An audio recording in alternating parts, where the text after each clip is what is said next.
know that they wanna do all the shit I've been doing, but they cannot do it.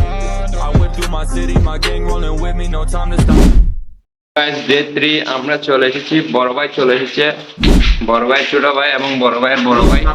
তৃতীয় দিন সকালবেলা আমরা বেরিয়ে পড়ি জাফলং এর উদ্দেশ্যে। আমরা ব্লগে এখন বড় ভাইকে স্বাগতম জানাচ্ছি। উনি আমাদের খুব বড় ভাই এবং এদিকে বড় ভাইয়ের বড় ভাই খুব ডেঞ্জারাস ভাবে যাচ্ছেন। আমাদের টুপিটা খুব সুন্দর হয়েছে। ওকে, প্রথমে আমরা মাউন্ট এডোরা হসপিটাল থেকে আম্বারখানা আসি, এরপর রিক্সাতে করে টোপা দিঘির পার যাই। এরপর আমরা উঠে পড়ি কেটলক বাস সার্ভিসে।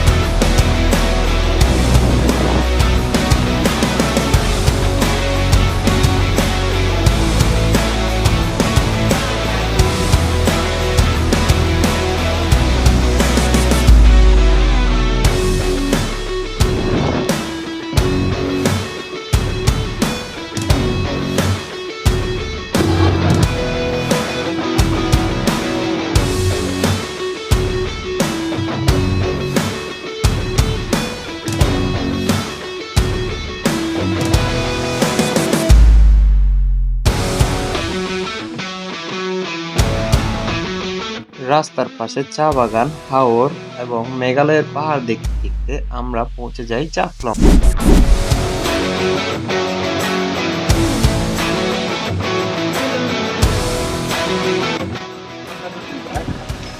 Bro, we are at Jaflong, ইন্ডিয়ার পাশে আমরা চলে এসেছি। এখান থেকে পাশের দেশ, দাদাদের দেশ, ভারত দেশ দেখা যাচ্ছে। না ভাই, খুব ভালো লাগতেছে আমাদের, মানে এক কথায় ওয়াও। তো আমাদের পিছনে আছে ইন্ডিয়ার ঘরবাড়ি। ওয়াও, দেখতে ওয়াও লাগতেছে, অসাধারণ।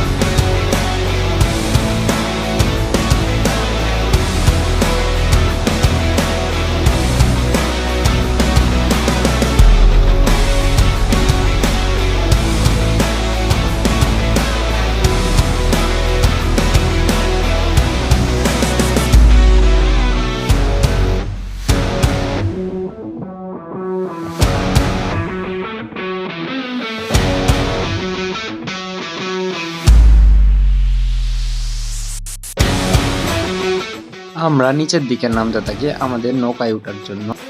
আমরা ছোটখাটো একটা মার্কেটের মধ্যে দিয়ে যাচ্ছি, সিঁড়ি দিয়ে নামতে নামতে। এখানে ইন্ডিয়ার বিভিন্ন পণ্য দেখা যাচ্ছে।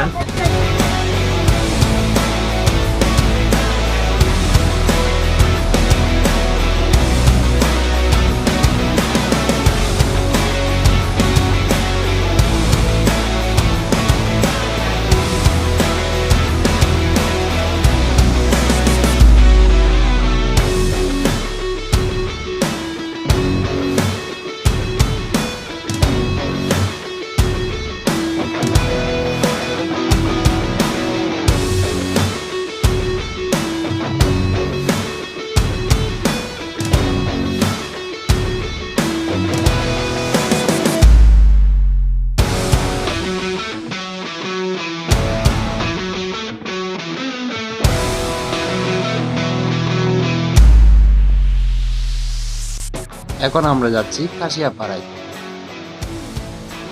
এখন আমাদের অটোরিকশায় করে কাশিয়াপাড়ার ভিতরে যেতে হবে।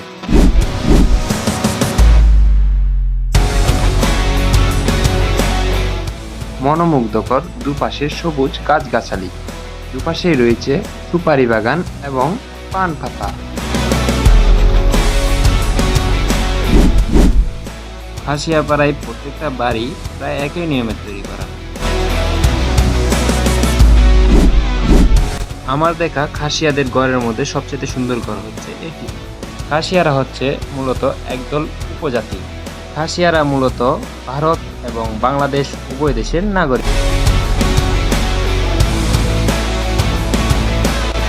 এটি হচ্ছে খাসিয়াদের জমিদার বাড়ি।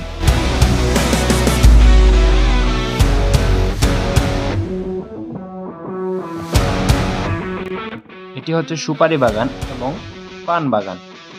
এখন আমরা চলে এলাম খাসিয়া চা বাগানে। এখানে টিয়া পাখি সহ বিভিন্ন চা এবং মণিপুরি শাড়ি এবং মণিপুরি বিভিন্ন দ্রব্যাদি বিক্রি করা হচ্ছে।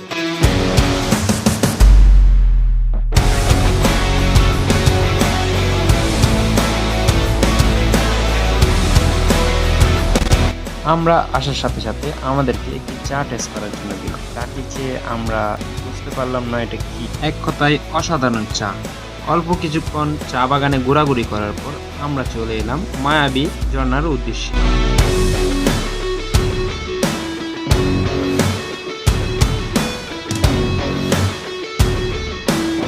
মায়াবী ঝর্ণায় যেতে অনেকখানি হাঁটতে হয়।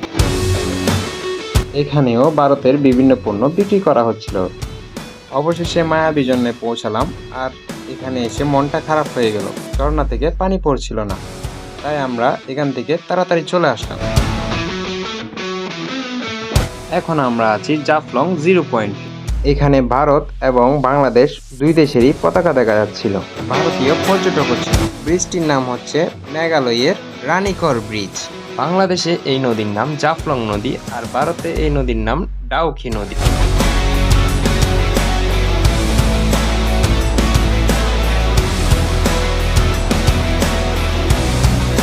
এর পরবর্তী দেখা হবে আপনাদের সাথে আলুটিলা থেকে।